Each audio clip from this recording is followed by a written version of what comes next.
Hello students, कैसे हैं आप लोग। चैप्टर 18 पार्ट 2 हम ले रहे हैं अब ब्लड ग्रुप के बारे में।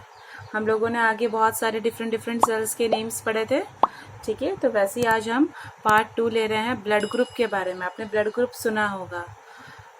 बच्चे, आप लोग ये वीडियो के एंड में आप लोगों को मैं नोट्स दूंगी, तब आप लोग पॉज करके अपने नोटबुक में लिख लीजिएगा। तब तक आप अच्छे से अभी ध्यान से एक बार सुन लीजिए। अभी लिखने की कोई ज़रूरत नहीं है, आप लोग सिर्फ समझिए। तो ब्लड ग्रुप क्या है? हमारे सेल्स जो हमारे बॉडी में कौन से सेल्स हैं, आरबीसी डब्ल्यूबीसी, वैसे जो हमारे जो सेल्स हैं उसके सरफेस पे कुछ ऐसे फॉरेन पार्टिकल्स रखे हुए हैं, ठीक है।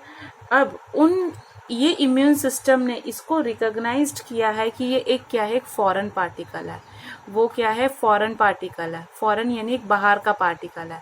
तो इसको नाम दे रखा है, इसको नाम दे दिया है, दैट इज एंटीजेंस का। किसके ऊपर बैठे होते हैं? ये सारे सेल्स के ऊपर, whether this is the RBC WBC कुछ भी हो, तो उसके ऊपर सरफेस में कोई भी फॉरेन पार्टिकल बैठता है उसको हम लोगों ने बोला हुआ है एंटीजेंस। जब ये एंटीजेंस को, इसी फॉरेन पार्टिकल्स को, ये एंटीजन को कोई भी हमारे बॉडी में लिम्फोसाइट्स, हम लोगों ने पढ़ा है ना, तो यही लिम्फोसाइट्स जब इसको रिकॉग्नाइज्ड यानी कि इसको पहचानते हैं और क्या कर रहे हैं, वो एक इम्यून रिस्पॉन्स देते हैं, उसी टाइम पे वो क्या कर रहा है, एक प्रोटीन रिलीज करता है। हमारे बॉडी में कौन है? लिम्फोसाइट्स है। वो इस एंटीजेंस को क्या करते हैं, ऐसे पहचान जाते हैं, रिकॉग्नाइज कर देते हैं।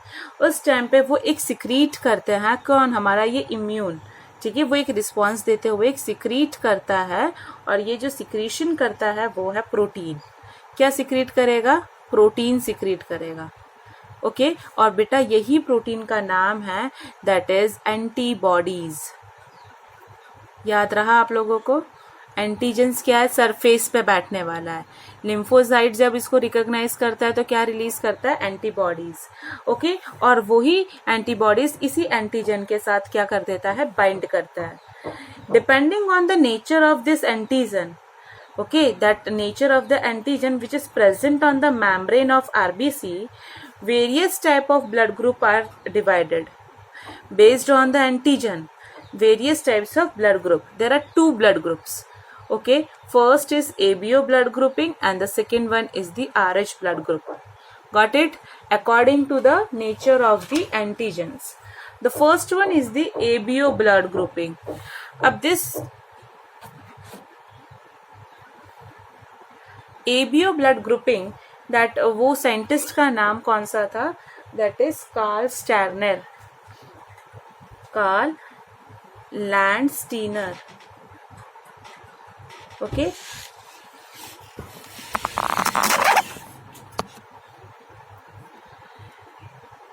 साइंटिस्ट कार्ल लैंडस्टीनर कब दिया था? 1901 में सबसे पहले, और उसके साथ तो कोई उनके कोवर्कर भी थे, तो उन्होंने ये एबीओ ब्लड ग्रुपिंग का नाम दिया था।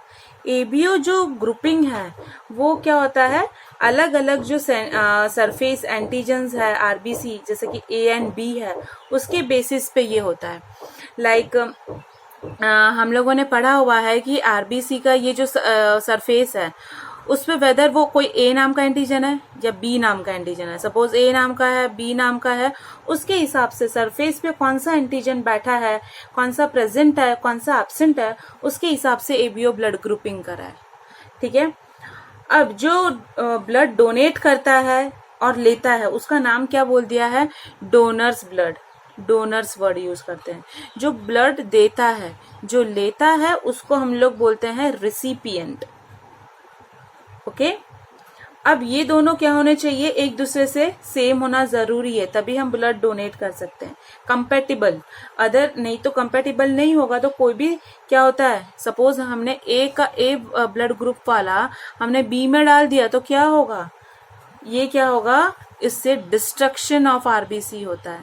डिस्ट्रक्शन ऑफ आरबीसी यानी कि आरबीसी का खराब हो जाना, टूट जाना, ठीक है। यानी that is destruction of RBC को क्लम्पिंग एक वर्ड से भी हम लोग बता सकते हैं। क्लम्पिंग वर्ड भी हम लोग यूज करते हैं। Got it? If suppose example दिया है, इफ डोनर्स यानी जो ब्लड दे रहा है उसका ब्लड ग्रुप ए है और रिसिपिएंट का बी है, तो जो antibodies, okay, that is if donors blood A and recipient blood B, that is the recipient antibody attached to the donors red blood cells cause clumping. Okay, then due to this ये यदि जाता है तो red blood cells क्या हो जाएंगे, clumping होना शुरू हो जाएंगे. तो ये क्या होता है, ये ट्रांसफ्यूजन एरर नहीं देखने को मिलता है. तो ओ इज दी यूनिवर्सल, उसको हम लोग बोलते हैं यूनिवर्सल डोनर. ध्यान से याद रखना आप लोग, यूनिवर्सल डोनर यानी वो सबको दे सकता है ब्लड, ए को भी दे सकता है, बी को भी दे सकता है, ए बी को भी दे सकता है और ओ को भी. तो इसको हम लोगों ने बोला है यूनिवर्सल डोनर. पर इसके अंदर क्या होता है, इसका जो आरबीसी होगा उसके ऊपर ए और बी नाम का कोई एंटीजन नहीं होगा. तो हम लोग उसको बोलेंगे it lack A and B antigen. ठीक है, उसके ऊपर ए और बी नाम का एंटीजन प्रेजेंट नहीं है. समझ में आ रहा है बेटा आप लोगों को कि डोनर और रिसिपिएंट क्या है, क्या इसमें क्या डिफरेंस है. तो ए और बी नाम का एंटीजन इन लोगों में देखने को नहीं मिलता है. क्लियर. देयरफॉर रिसिपिएंट एंटीबॉडीज यानी जिसको दे रहा है, therefore recipient antibodies can not cause agglutinations of donors RBC. Now अब आता है ए बी ग्रुप वाला, जो A B blood group possess करता है. दे कैन बी मतलब बेटर एक्सेप्टर. तो उसको हम लोग बोला they can accept blood from the persons with A B as well as other group. So it is known as the universal recipient. This is they are known as the universal recipient. Okay, हम लोगों ने ये सब क्या पढ़ लिया, blood group पढ़ लिया, ए बी ओ ग्रुपिंग. अब सेकेंड उसी का पार्ट है, that is R H grouping. तो ये आर एच ग्रुपिंग होता क्या है, ध्यान से सुनिएगा. आर एच ग्रुपिंग क्या है, सेकेंड ब्लड ग्रुपिंग है, that is R H grouping. Okay, ध्यान से सुनना, बहुत इंटरेस्टिंग है. हमेशा ये नीट में भी आता है और आपके एग्जाम्स, बोर्ड एग्जाम्स के लिए भी बहुत इंपॉर्टेंट टॉपिक है. इसका एक साइंटिस्ट था, that is Landsteiner and Wiener. वो ही है जो था. ठीक है, अब इसका भी साइंटिस्ट का नाम हम लिख लेते हैं, that is the Landsteiner and Wiener. ठीक है, वो क्या है, आर एच फैक्टर इसने दिया था. अब ये जो फैक्टर है जिस आरबीसी की वॉल में प्रेजेंट है, ध्यान से सुनिएगा, उसको जिसमें प्रेजेंट है ये फैक्टर, उसको हम लोग आर एच पॉजिटिव. बेटा जो जिसमें फैक्टर नहीं प्रेजेंट है उसको हम लोग बोलते हैं आर एच नेगेटिव. समझ में आया, जिसमें है ये फैक्टर आर एच पॉजिटिव, जिसमें नहीं है आर एच नेगेटिव. ओके, अब ऐसा आर एच नेगेटिव पर्सन, ध्यान से सुनना, इसमें क्या है, आर एच नेगेटिव पर्सन, यदि आर एच नेगेटिव पर्सन, ध्यान से सुनो, आर एच नेगेटिव पर्सन है, ओके, यानी उसके अंदर कौन है, आर एच फैक्टर क्या नहीं है ना, इसके अंदर आर एच फैक्टर नहीं है. क्लियर. अब आर एच नेगेटिव पर्सन है, यदि इसका ब्लड एक्सपोज्ड होता है, यदि इसका ब्लड एक्सपोज्ड होता है किस में, आर एच पॉजिटिव ब्लड के सामने. ठीक है, यानी suppose are H positive blood इसके अंदर डाल दिया, कोई एक पर्सन है जिसके अंदर ये आर एच फैक्टर नहीं है और यही आर एच पॉजिटिव वाला ब्लड इसके अंदर चले जाता है, तो ये लोग क्या बनाना शुरू कर देंगे, आर एच एंटीबॉडीज. ठीक है, R H negative person if expose to R H positive blood will form a specific antibodies the R H antigens which this R H negative. एक स्पेशल केस देखते हैं हम लोग कि मिसमैचिंग का क्या होता है. ठीक है, if a pregnant lady, suppose ये एक प्रेग्नेंट लेडी है, ठीक है, उसका जो ब्लड है वो है आर एच नेगेटिव, लेकिन जो उसका जो अंदर जो ये एम्ब्रायो है, ये बच्चा है, फीटस है, वो क्या है बेटा, वो है आर एच पॉजिटिव. मदर का ब्लड आर एच नेगेटिव है, यानी आर एच फैक्टर नहीं है. जो बच्चा है उसके अंदर कहीं ना कहीं से क्या आ गया है, ये आर एच पॉजिटिव आ चुका है, ये रीशस फैक्टर आ चुका है. ये सबसे पहले जो ये रीशस है, आर एच का मीनिंग होता है रीसस.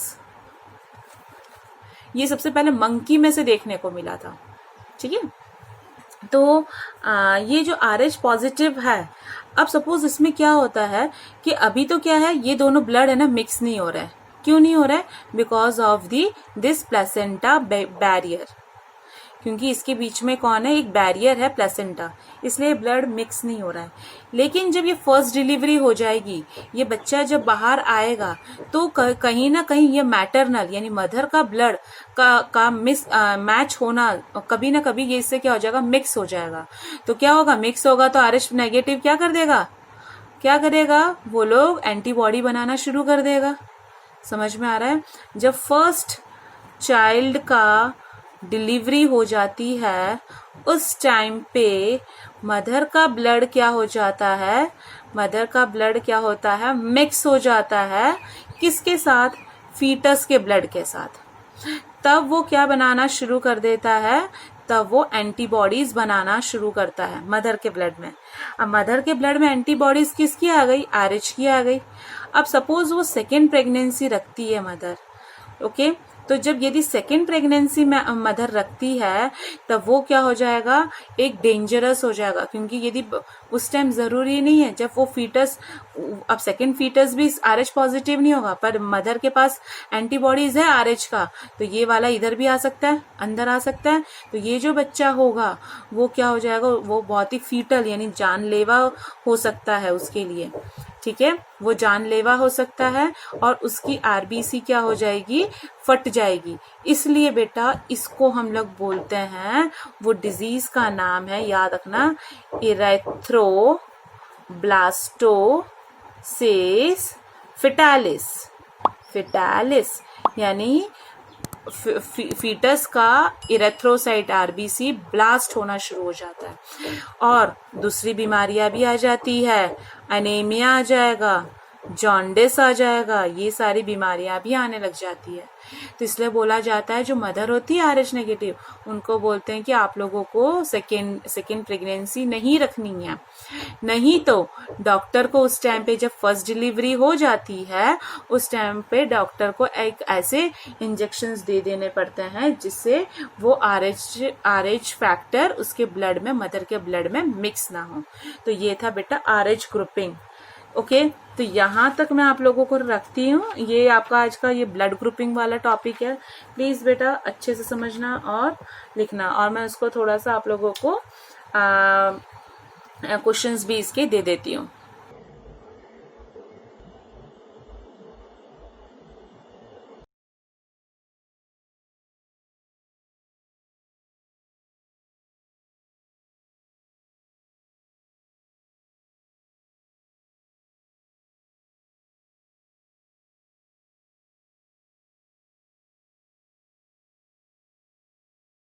आज का टॉपिक मैं यहाँ पे कंप्लीट करती हूँ। प्लीज़ ये वीडियो आप ज़्यादा से ज़्यादा शेयर करिए, सब्सक्राइब करिए और कमेंट करिए। Thank you so much students.